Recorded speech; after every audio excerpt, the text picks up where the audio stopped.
Saudara, selama pelaksanaan pembelajaran tatap muka PTM, dari hasil survei Kementerian Pendidikan, Kebudayaan, Riset, dan Teknologi Kemendikbudristek, sekolah kini menjadi klaster COVID-19. Kementerian Pendidikan, Kebudayaan, Riset, dan Teknologi Kemendikbudristek mencatat pada Kamis, secara total ada lebih dari 1.200 sekolah menjadi klaster COVID-19 secara skala nasional. Dari hasil survei terhadap lebih dari 47.000 sekolah, ada 2,77% sekolah sampai 20 September yang menunjukkan klaster COVID-19. Paling banyak terjadi di sekolah dasar SD lebih dari 500 sekolah.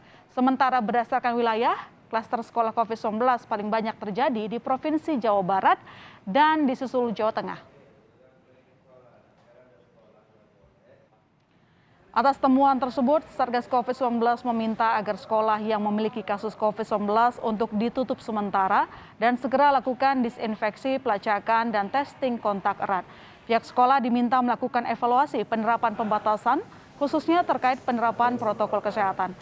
Satgas COVID-19 menekankan pelaksanaan pembelajaran tatap muka PTM terbatas perlu mengedepankan kesehatan dan keselamatan peserta didik.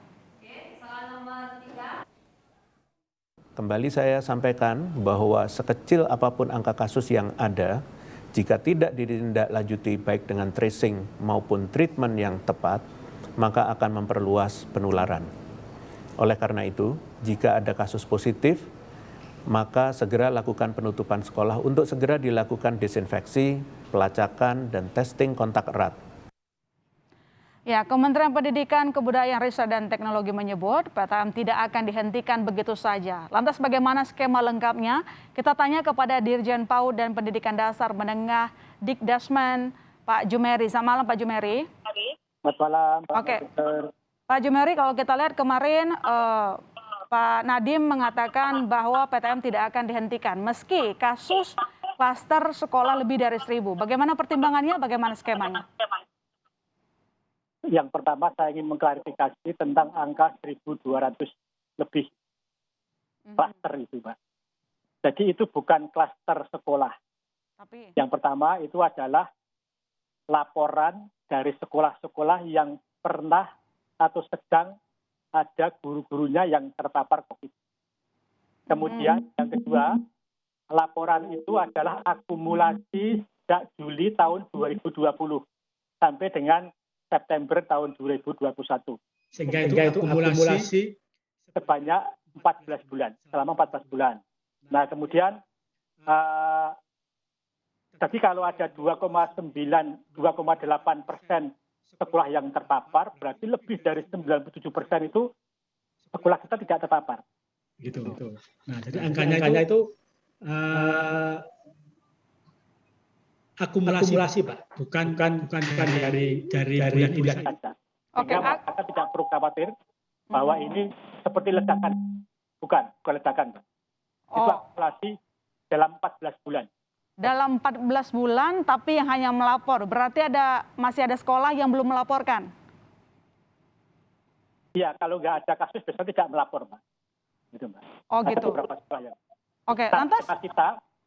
Tema kita, sekolah-sekolah yang ada klaster COVID-nya, kita lakukan prosedur seperti tadi disampaikan oleh gugus COVID, bahwa kita testing, kita tracing, kemudian treatment. Treatmentnya diantaranya desinfeksi sekolahnya, kemudian mengisolasi secara terpusat anak-anak yang terpapar tersebut. Sehingga itu tidak menular kepada keluarganya dan juga tidak menular kepada masyarakat yang lain. Inilah langkah yang tepat apabila sekolah terjadi klaster COVID-19. Oke, Pak, tadi Anda mengatakan bahwa kasus yang ada adalah kasus akumulasi. Tetapi apakah ada data terbaru sejak PTM diberlakukan, berapa banyak penambahan kasusnya? Jadi yang terbaru, Mbak, itu tidak terlalu banyak. Saat ini yang terjadi adalah 150 siswa di Purbalingga dan kira-kira 50 siswa di SMA Negeri 1 Padang Panjang, Sumatera Barat. Kita bisa baru saja mengunjungi sekolah itu. Jadi sekolah itu sudah dilakukan penanganan yang baik. Dan saat ini dari sekitar 54 siswa, tinggal 28 yang masih dinyatakan positif. Lainnya sudah dipulangkan ke orang tuanya karena sudah negatif. Dan sekolah-sekolah tersebut apakah sempat ditutup, Pak, seperti permintaan dari Satgas? Ya, semua sekolah yang Padang Panjang sudah mulai, kemudian ditutup. Nah, yang Purbalingga, SMP Negeri 3 dan SMP Negeri 4 Merebet Purbalingga memang belum memulai PTM, Mbak. Purbalingga belum ada PTM. Oke, tapi kalau berdasarkan catatan, berdasarkan wilayah kan ada yang paling banyak secara akumulasi. Apakah nanti akan diberikan fokus khusus untuk daerah tersebut mempertimbangkan PTM dilanjutkan atau tidak? PTM ada pedoman dari kami, SKB 4 Menteri dan instruksi Mendagri tentang level daerah yang kita jadikan sebagai pedoman. Kemudian kewenangan membuka satuan pendidikan adalah kewenangan pemerintah daerah. Jadi nanti pasti bupati, wali kota, gubernur, dan gugus covid daerah akan mempertimbangkan dengan sangat seksama posisi setiap wilayah, apakah sudah berani untuk membuka PTM terbatas atau belum. Itu adalah kewenangan pemerintah daerah dan dinas-dinas daerah. Oke. Nah, kami punya keyakinan bahwa kita sudah dalam satu gelombang, satu frekuensi, bahwa pembelajaran tatap muka terbatas harus segera dilaksanakan. Oke, tapi sejauh ini bagaimana respon wilayah yang sudah didapatkan dari Kemendikbudristek, Pak? Apakah memang sudah banyak wilayah yang mempertimbangkan untuk menghentikan PTM? Tidak, ini wilayah-wilayah berjalan sesuai dengan ritme yang ada di daerahnya masing-masing, Pak. Jadi tadi saya sebutkan kewenangan memulai PTM ada di pemerintah daerah. Oke. Kami memberikan panduan, membimbing, dan kalau ada permasalahan di daerah kami ikut turun tangan membantu sekolah-sekolah tersebut dan dinas pendidikannya. Oke, Pak Jumeri, ini pertanyaan terakhir saya terkait dengan data tadi DKI Jakarta katanya mengirim surat terkait dengan 25 klaster COVID-19 yang dianggap tidak sama dengan data di DKI. Bagaimana evaluasi soal pendataan ini, Pak? Tadi sudah saya sebutkan, Mbak, bahwa data yang ada di Kemendikbud itu adalah akumulasi selama 14 bulan.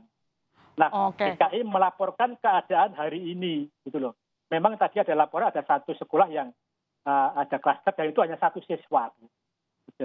Jadi bukan klaster itu karena satu siswa. Siswa lainnya tidak tercemar begitu. Nah, tadi yang mungkin dikatakan banyak tadi itu 14 bulan, Pak. Nah, hari ini hanya satu itu. Oke, baik. Terima kasih Pak Jumeri telah menerangkan kepada Berita Utama. Selamat malam, sehat-sehat selalu.